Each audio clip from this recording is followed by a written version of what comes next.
monsieur le C'est ça, voilà. Non, je vais faire l'économie vraiment en ramassant dans les grandes lignes.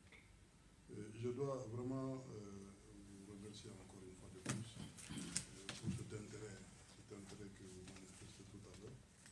Déjà une première prise de contact. Je m'attendais juste à ce que nous fassions une présentation, qu'on parle un peu du bureau qui a été mis en place, de vos perspectives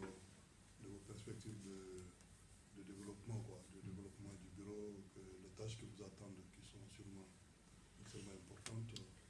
Donc c'était un peu plus ça, mais aujourd'hui ce que vous mettez par là, c'est tout un programme. Mais j'essaierai d'apporter autant que possible vraiment des éléments de réponse. Alors j'avoue que notre pays connaît une situation agréable. Et très souvent on a l'impression de vouloir sauter les étapes, quoi. C'est que dans nos analyses, je comprends que chacun est assez pressé, mais nous n'analysons pas profondément ce qui s'est passé. Et notre pays, il est sorti, il est miraculeux simplement. Le Mali est miraculeux. Pour avoir connu ce que nous avons connu et être là où nous sommes aujourd'hui, je pense qu'il faut rendre grâce à Allah qui nous a permis, mais aussi la volonté des Maliens. On a compris que lorsque nous nous mettons ensemble, on peut transcender toutes les difficultés.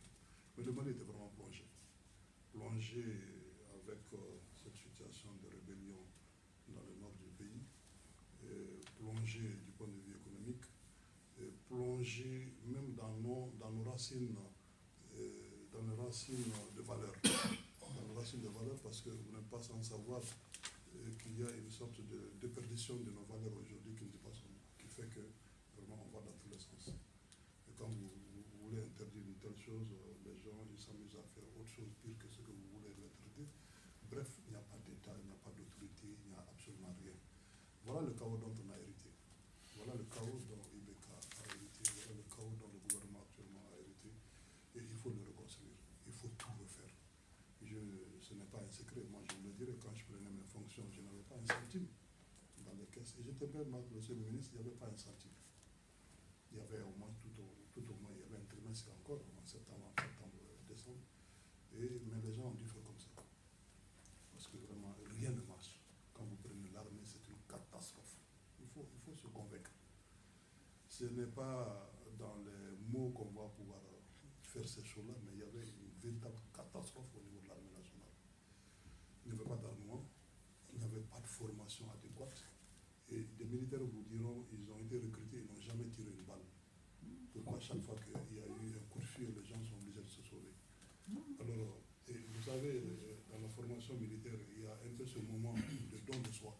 De don de soi et dire que quand il y a un conflit, je vais pour mourir, je ne vais pas pour revenir. Si un militaire n'est pas habité par cet esprit, écoute, au premier coup de feu, il va détaler ce qui est arrivé.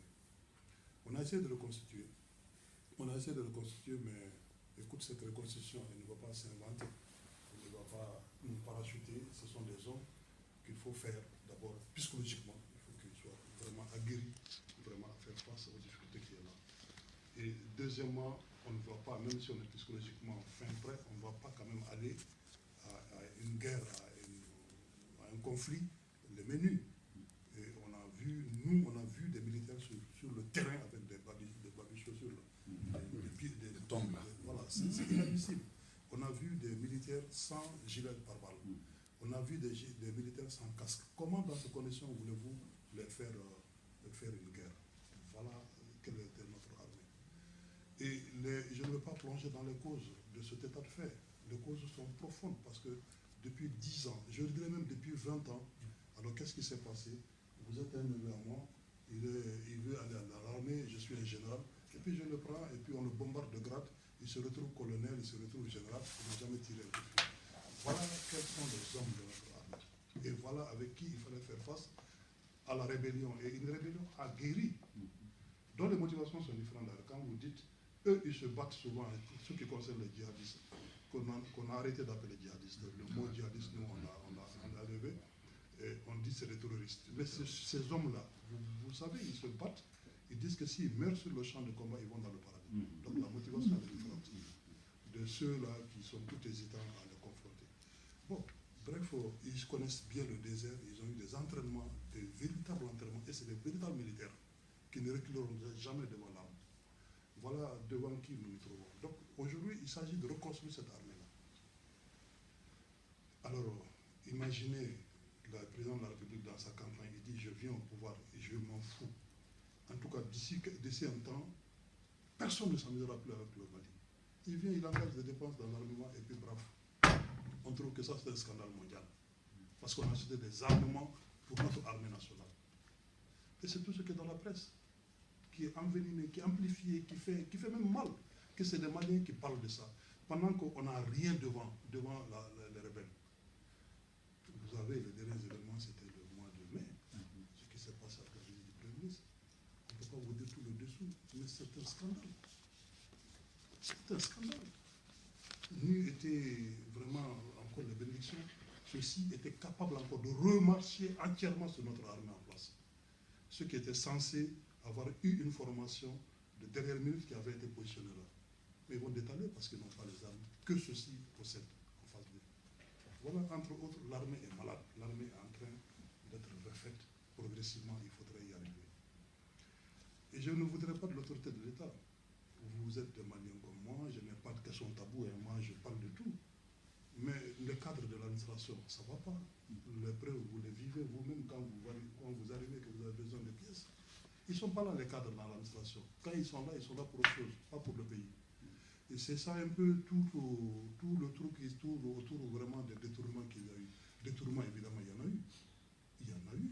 Le tout premier rapport du Végal, j'étais encore député, ça fait 103 milliards. Et les responsabilités sont connues. On n'en parle plus. Alors le président sortant, quand il a vendu ce tellement à 180 milliards, il a géré comme un patrimoine personnel. Les députés l'ont interpellé. Nous, j'étais à l'Assemblée, on l'a interpellé, il y a eu 2 interpellations, mais rien n'a bougé. Le ministre est venu nous faire endormir, ils ont dit oui, l'argent se trouve là, l'argent se trouve là. Avant ça, l'abîme a été vendu 40 et quelques milliards. 40 et quelques milliards, on a pu situer les dépenses, mais il y a 9 milliards qui flottaient, que nous, députés, on avait encore trouvé.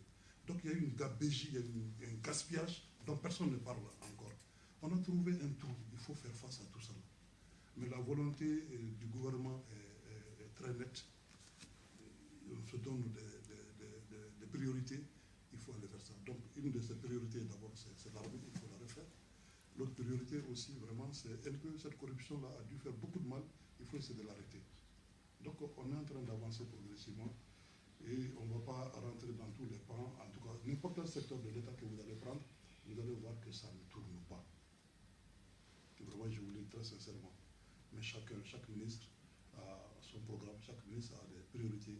Chacun essaye de faire autant qu'il peut vraiment pour nous en sortir. Donc la chose n'est pas facile, mais nous allons y arriver progressivement.